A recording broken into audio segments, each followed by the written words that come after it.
جب نادانی میں اٹھایا گیا ایک غلط قدم زندگی کو جہنم بنا دے۔ یہ کہانی ہے حورین کی، جس کی ایک معصوم سی بھول نے اسے ایک ایسے مکار انسان کے بنے ہوئے جال میں پھنسا دیا جس نے محبت کے نام پر اس کا سب کچھ لوٹ لیا، اپنوں کا خوف، بلیک میلنگ کی انتہا اور ایک ایسا بھیانک انجام جس نے ایک شریف گھرانے کی بیٹی کو اندھیروں میں دھکیل دیا۔ آخر اسد نے حورین سے ایسا کون سا خوفناک بدلہ لیا، اور کیوں حورین نے کہا کہ کاش میں اپنے باپ سے اتنا نہ ڈرتی۔ دل تھام کر بیٹھیے، کیونکہ آج کی سچی داستان آپ کی آنکھیں کھول دے گی۔ میرا نام حورین ہے اور میں دیکھنے والوں کے لیے بہت ہی خوبصورت لڑکی ہوں۔ یہ سن 2020 کی بات ہے، جب میری عمر 18 سال تھی اور میں جوانی کے حدود میں داخل ہوئی تھی۔ ہمارے گھر کے سامنے ایک بڑا سا خالی پلاٹ تھا جو دادا جان کی ملکیت تھا۔ ان کی وفات کے بعد وہ پلاٹ میرے والد کے حصے میں آیا تو انہوں نے اس پر دکانیں بنوا کر کرائے پر دے دی۔ ان دنوں میں اکثر باہر آتی جاتی تھی اور میرے کمرے کی کھڑکی سے باہر کا منظر صاف نظر آتا تھا۔ جب بھی میں بور ہوتی تو وہاں سے جھانکنے لگتی، جیسے کم سن لڑکیاں بے مقصد تاک جھانک کیا کرتی ہیں۔ میری اماں اکثر مجھے منع بھی کرتی تھی کہ سامنے مارکیٹ ہے اور وہاں لوگ بیٹھے ہوتے ہیں، لیکن میں اپنی عادت سے باز نہ آتی تھی۔ ایک دن میرا بھائی ٹیوشن پڑھنے گیا اور کافی دیر تک واپس نہ آیا تو میں نے کھڑکی سے باہر جھانکا۔ وہاں مجھے تیمور نظر آیا، جس کے بڑے بھائی نے ہماری دکان کرائے پر لے رکھی تھی۔ کبھی کبھار میرا بھائی بھی اس کی دکان پر بیٹھ جاتا تھا، اس لیے میں سمجھی کہ شاید میرا بھائی وہیں بیٹھا ہوا ہے۔ تیمور کی پشت میری طرف تھی اور میں اسے غور سے دیکھ رہی تھی۔ اتنے میں اس نے مڑ کر دیکھا تو یہ سمجھا کہ میں اسے ہی دیکھ رہی ہوں، حالانکہ میں تو اپنے بھائی کو تلاش کر رہی تھی۔ تیمور اکثر اپنے بھائی کے سٹور پر آتا تھا، مگر میں نے اس بات پر کبھی خاص توجہ نہ دی تھی۔ لیکن اس واقعہ کے بعد جب بھی میں کھڑکی میں جاتی وہ مجھے ہی دیکھتا رہتا تھا، اور بالآخر مجھے احساس ہو گیا کہ وہ مجھے ہی دیکھتا ہے۔ تبھی میں نے کھڑکی کے پاس جانا چھوڑ دیا۔ 2-3 دن بعد اس نے ہمارے گھر فون کیا۔ وہ کبھی کبھار میرے بھائی کو فون کرتا تھا، اور اس روز بھائی گھر پر نہ تھا تو فون میں نے اٹھا لیا۔ میری آواز سن کر وہ بولا کہ حورین ہو؟ تو میں نے کہا کہ ہاں۔ تب تیمور بولا کہ تم کھڑکی میں کیوں نہیں آتی؟ میں نے کہا کہ تم میری طرف دیکھتے ہو اس لیے نہیں آتی، اور یہ کہہ کر میں نے فون بند کر دیا۔ اس کے بعد وہ اکثر فون کرنے لگا، ادھر ادھر کی باتیں کرتا اور پھر فون بند کر دیتا۔ یوں ہماری باتوں کا سلسلہ بڑھتا گیا۔ ایک دن میں اس سے بات کر رہی تھی کہ اماں کو شک ہو گیا۔ انہوں نے مجھ سے فون چھین لیا اور مجھے گھور کر دیکھا۔ میرے لیے وہ لمحہ شرمندگی سے زمین میں گڑ جانے جیسا تھا۔ اس واقعہ کے بعد پورے 8 دن تک تیمور سے کوئی بات نہ ہو سکی۔ ایک روز والدین ماموں کے گھر گئے ہوئے تھے تو میں نے تیمور کو فون کیا اور اسے اپنے گھر بلا لیا۔ ہم دونوں کافی دیر تک پیار بھری باتیں کرتے رہے اور اب اس سے بات کرنا مجھے اچھا لگنے لگا تھا۔ کچھ دن بعد جب اماں سودا سلف لینے باہر گئی تو تیمور نے انہیں جاتے دیکھ لیا۔ اس نے دکان پر کام کرنے والے ایک چھوٹے لڑکے کے ہاتھ مجھے ایک پرچہ بھجوا دیا۔ اماں جب سودا لے کر واپس آئی تو وہ خط ابھی تک میرے ہاتھ میں تھا۔ ان کو اچانک آتا دیکھ کر میں نے اپنی مٹھی بند کر لی، مگر انہیں شک ہو گیا۔ انہوں نے میری مٹھی کھلوائی اور خط چھین لیا۔ پہلے تو انہوں نے مجھے 2-4 تھپڑ مارے، لیکن میرے دل پر اس کا کوئی اثر نہ ہوا، کیونکہ میں تو نئے نویلے جذبوں میں گری خوابوں کی اندھی دلہن بنی ہوئی تھی۔ اس کے بعد اماں نے فون پر تالا لگا دیا۔ اب میں اس سے بات نہیں کر سکتی تھی۔ کبھی کبھی کھڑکی میں چلی جاتی اور تیمور کو اشارے سے منع کرتی کہ ہمارے گھر فون نہ کرے، لیکن انہی اشاروں کی وجہ سے میں پوری مارکیٹ میں بدنام ہو گئی۔ میرے ابا اور چچا کی مارکیٹ میں بہت عزت تھی، اس لیے مارکیٹ کے 2-3 دکاندار چچا کے پاس گئے اور انہیں ساری صورتحال سے آگاہ کیا۔ چچا نے گھر آ کر اماں سے کہا کہ دیکھو بھابی، لوگ حورین کے بارے میں کیسی باتیں کر رہے ہیں، لیکن اماں نے مجھے کچھ نہ کہا، کیونکہ شاید وہ میری اصلاح سے بالکل مایوس ہو گئی تھی۔ میں نے تب بھی عقل نہ پکڑی اور فون پر بات نہ کر سکتی تھی تو تیمور کو خط لکھنے لگی۔ وہ ٹھوکر جو مجھے کھانی تھی وہ ابھی باقی تھی۔ پھر ایک دکاندار کی بیوی نے آ کر اماں کو بتایا کہ اپنی بیٹی کو سنبھالیے، یہ تیمور کو خط لکھتی ہے۔ آخری بار اماں نے مجھے سمجھایا کہ بیٹی ایسا نہ کر، لڑکے اکثر لڑکیوں کو خطوط سے بلیک میل کرتے ہیں۔ اب میں 19 سال کی ہو چکی تھی اور وقتی طور پر ماں کے کہنے کا اثر مجھ پر ضرور ہوا کہ میں نے تیمور کو خط لکھنا بند کر دیا اور اس کا فون بھی نہ اٹھاتی تھی۔ تب تیمور بے چین ہو گیا کہ اب رابطے کا ذریعہ تو ختم ہو گیا۔ جب کوئی صورت نہ بنی تو اس نے میرے کزن اسد کو اپنا ہمدرد بنا لیا اور اسے سارا حال بتا دیا۔ اسد بھی کبھی کبھار ان کی دکان پر بیٹھا کرتا تھا، اور یہ تیمور نے بہت بڑی غلطی کی۔ اسد نے اندر ہی اندر ایسی آگ بھڑکائی کہ میرا سب کچھ جل کر راکھ ہو گیا۔ وہ تو روز ہمارے گھر آتا تھا اور اس پر کوئی روک ٹوک نہ تھی۔ ایک روز اس نے مجھ سے پوچھا کہ حورین، کیا تم تیمور سے رابطے میں ہو؟ میں خاموشی سے اس کا منہ تکنے لگی کہ اسے کیسے پتا چلا۔ وہ بولا کہ میرا منہ کیا دیکھ رہی ہو، تیمور سے ہی پوچھ لو، اس نے تمہارے اور اپنے عشق کی داستان مجھے سنا دی ہے، اور اب میں تمہارے ابو کو سب بتا دوں گا۔ یہ سن کر میرے پیروں تلے سے زمین نکل گئی اور مجھے تیمور پر بہت غصہ آیا۔ میں اسے ایسا نہ سمجھتی تھی۔ میں نے اسد کے آگے ہاتھ جوڑے کہ خدارا یہ سب کسی کو نہ بتائیں، تو وہ کہنے لگا کہ ٹھیک ہے، ایک شرط پر، تم خود کو میرے حوالے کر دو۔ میں یہ سب کچھ نہیں کر سکتی تھی کیونکہ مجھے اسد بالکل پسند نہیں تھا۔ میں نے انکار کر دیا اور کہا کہ میری شادی جہاں ہوگی میری عزت اسی شخص کی امانت ہوگی۔ وہ بولا کہ ٹھیک ہے، تو پھر مجھ سے دوستی کر لو، مجھے اپنا غمسار اور رازدار سمجھو اور مجھ پر اعتبار کرو۔ تیمور نے بھی تو تم پر اعتبار کر کے مجھے سب بتایا۔ میں تمہارا راز کسی پر ظاہر نہیں کروں گا، میں تو تمہیں صرف آزما رہا تھا۔ اس نے کچھ اس انداز سے بات کی کہ میں نے اس پر اعتبار کر لیا اور سوچا کہ آخر میرا چچا زاد ہے، اسے مجھ پر ترس آ گیا ہوگا، اور تیمور کو بھی اس پر اعتماد تھا، تبھی تو ساری بات بتائی ہے۔ اس نے پوچھا کہ بولو، کیا کہتی ہو، کیا مجھے اپنا دوست مانتی ہو؟ میں نے کہا کہ ہاں۔ تو وہ بولا کہ آج سے میں تمہارا اپنا ہوں اور اپنوں پر بھروسہ کرنا چاہیے۔ اب تم مجھے خط لکھ دینا اور میں وہ تیمور کو دے دوں گا۔ میں نادان عمر کے جذبات میں بہکنے والی لڑکی اس کی باتوں میں آ گئی، کیونکہ میں خود بھی تیمور کے لیے بے قرار تھی۔ میں نے ایک خط تیمور کے نام لکھا اور اسد کے حوالے کر دیا۔ وہ روز کہتا تھا کہ تیمور بہت التجا کرتا ہے اور میں اس کے حال پر ترس کھاتا ہوں۔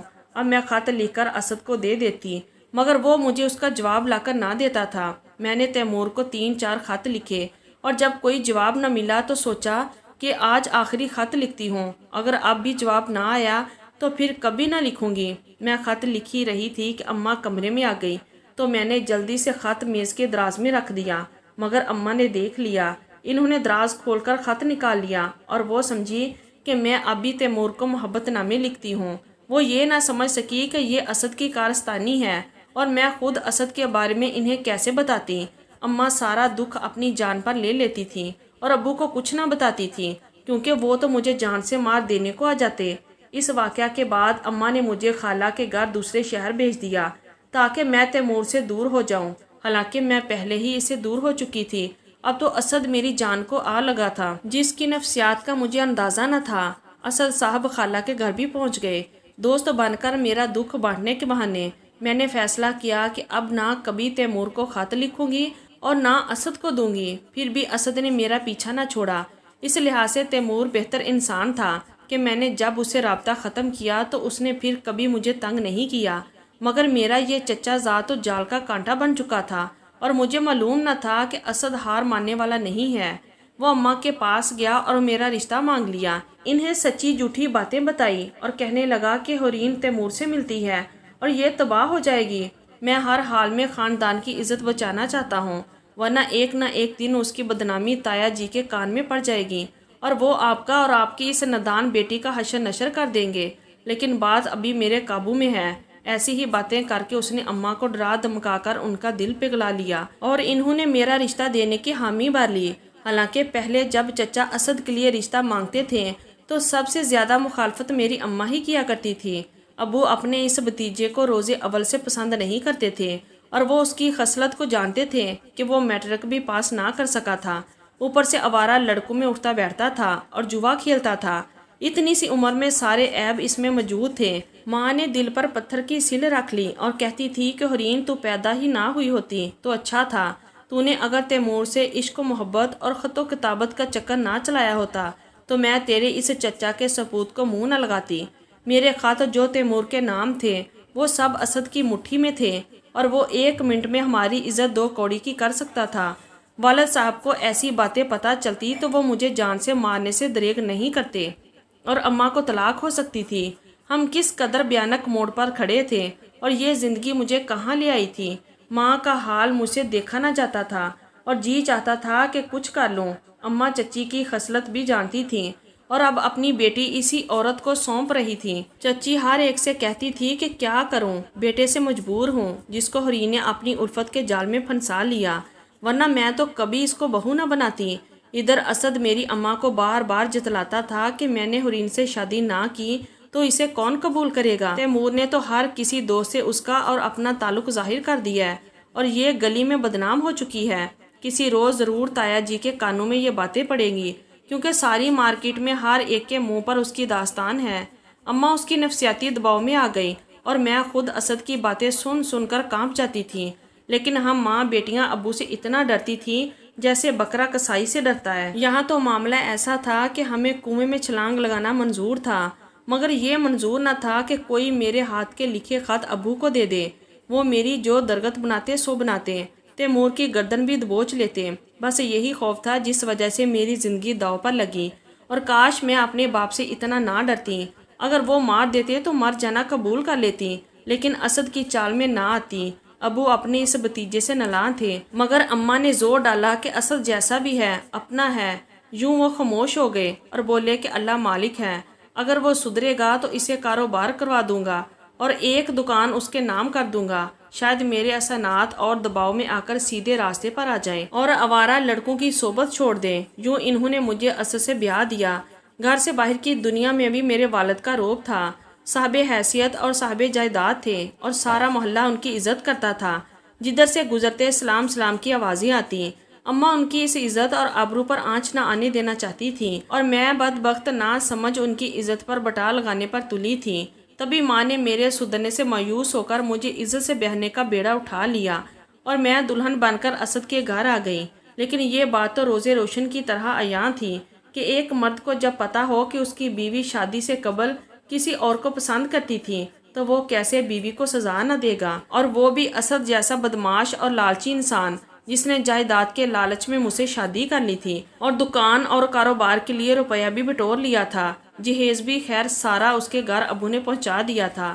یوں کچھ دن اس نے میرے ساتھ شانت گزارے، لیکن اندر ہی اندر فطری انتقام کی چنگاری اس کا تن من سلگا رہی تھی۔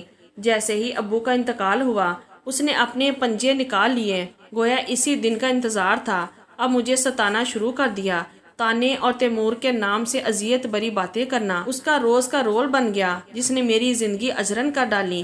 میں روتی ہوئی ماں کے پاس جاتی تو وہ مجھے ہی برا بھلا کہتی کہ اسی دن کے لیے منع کرتی تھی اور تو نہ سمجھتی تھی۔ کبھی روتی تو گلے لگاتی اور کبھی دعا کرتی کہ خدا اسد کو سمجھا دے اور وہ ان کی بیٹی کو اذیت دینا چھوڑ دے۔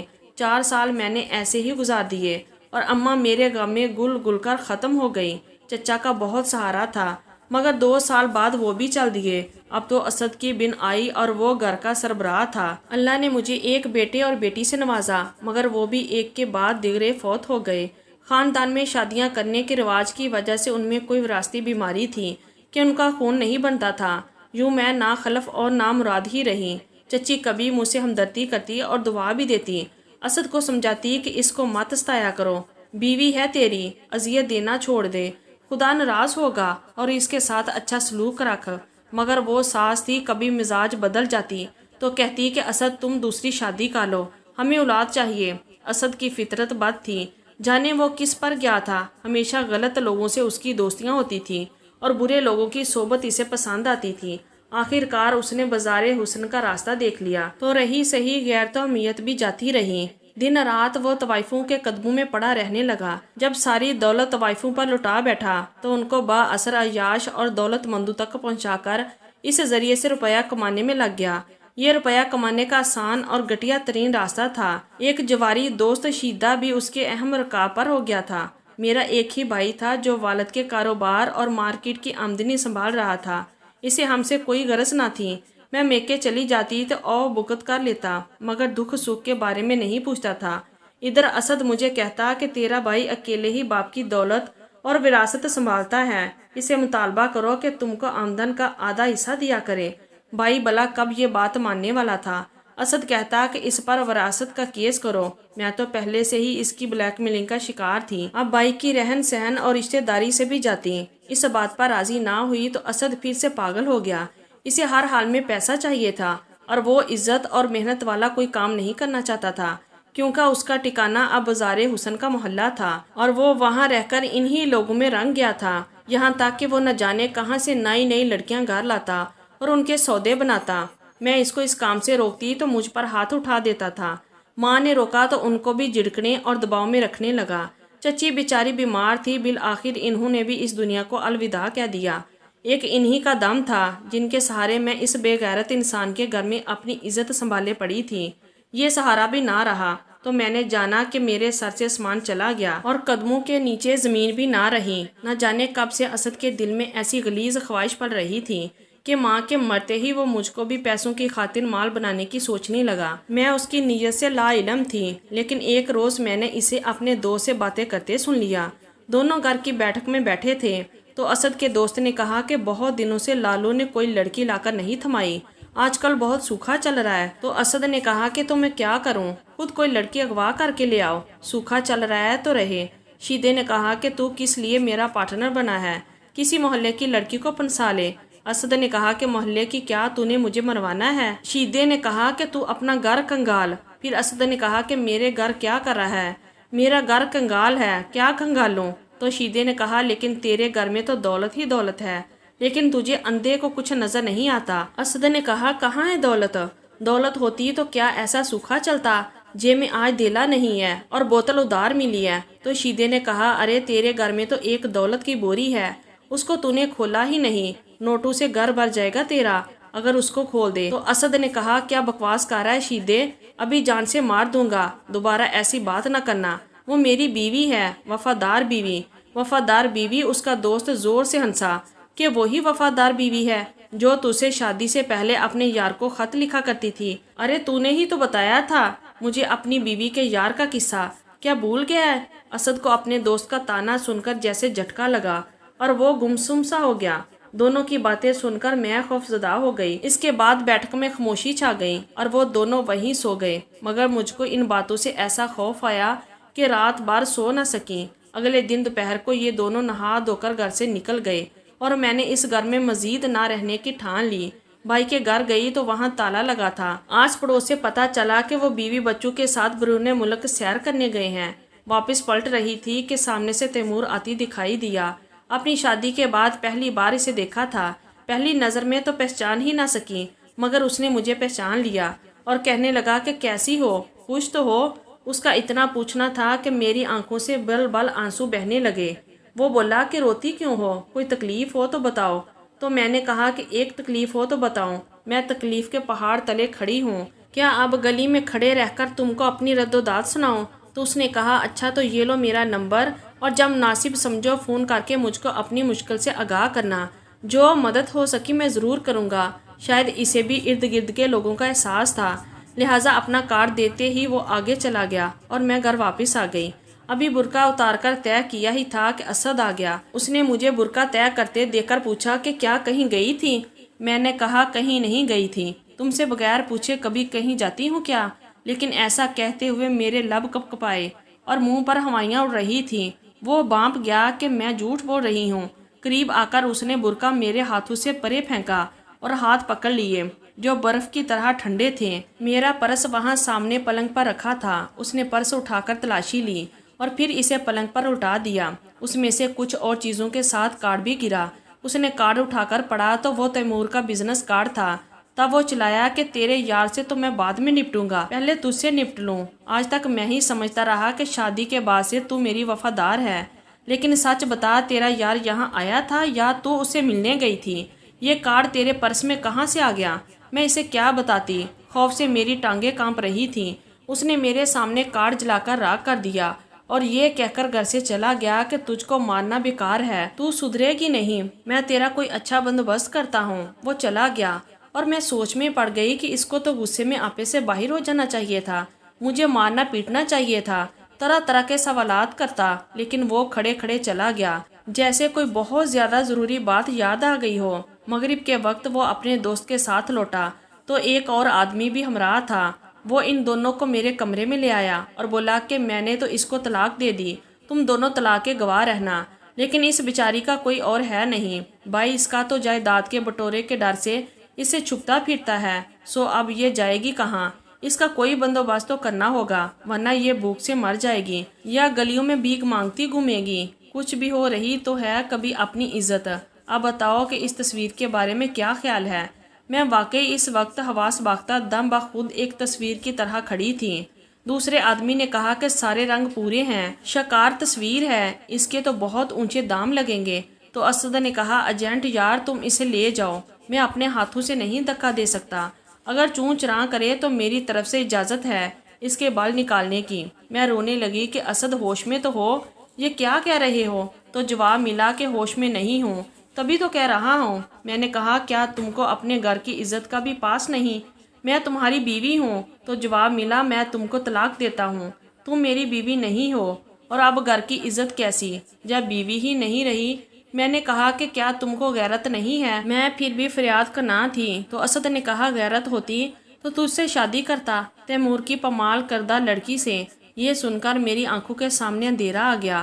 اسد کو اپنے گھر کی عزت کا کوئی ارمان نہ تھا۔ اس سے پہلے کہ وہ میرے ہاتھ پیر باندھ کر گاڑی میں ڈالتے میں بے دم ہونے لگی، کیونکہ انہوں نے کس کر میرا منہ باندھ دیا تھا۔ میں بے ہوش ہو گئی اور پھر اس جگہ پہنچا دی گئی جس کو گندا تالاب کہتے ہیں۔ یوں اس مکروہ آدمی نے مجھ سے برسوں کا حساب لے لیا اور انتقام کی آگ کو سرد کیا، مجھے لٹیرا بن کر لوٹا اور پھر لٹیروں کے حوالے کر دیا۔ میں تڑپی مگر میرا تڑپنا کسی نے نہ دیکھا، اور میں عزت دار گرانے کی باعزت اور شریف لڑکی تھی اور عزت کے رکھوالے کے ہاتھوں ہی روز بروز اندھیری دنیا میں ڈوب رہی تھی۔ کس کو دوش دیتی؟ لوگ کہتے ہیں کہ بیٹیاں خدا کی نعمت ہوتی ہیں، پھر ان کی پیدائش پر افسردگی کیوں؟ کیونکہ ماں باپ اور خاندان کی عزت انہی بیٹیوں کے ہاتھ ہوتی ہے، اور یہ اتنی بیوقوف ہوتی ہیں کہ اپنے جذبات کو سب کچھ سمجھا کر کسی بھی وقت خود کو تباہی کے سمندر میں گرا دیتی ہیں۔ حورین کی نادانی اور اسد کی مکاری نے ہنستے کھیلتے خاندان کو برباد کر کے رکھ دیا، جہاں ایک غلطی کی سزا حورین کو زندگی بھر کے لیے اس گندے تالاب میں گر کر بھگتنی پڑی۔ یہ کہانی ہمیں سبق دیتی ہے کہ عارضی جذبوں اور اپنوں کے بیجا خوف میں آ کر کبھی ایسا قدم نہیں اٹھانا چاہیے جس کی واپسی کا کوئی راستہ نہ ہو۔ اگر آپ کو یہ سبق آموز اور سسپینس سے بھرپور کہانی پسند آئی ہو تو کمنٹس میں اپنی رائے کا اظہار ضرور کریں اور چینل کو لائک کریں اور سبسکرائب کرنا نہ بھولیں۔ شکریہ، اللہ حافظ۔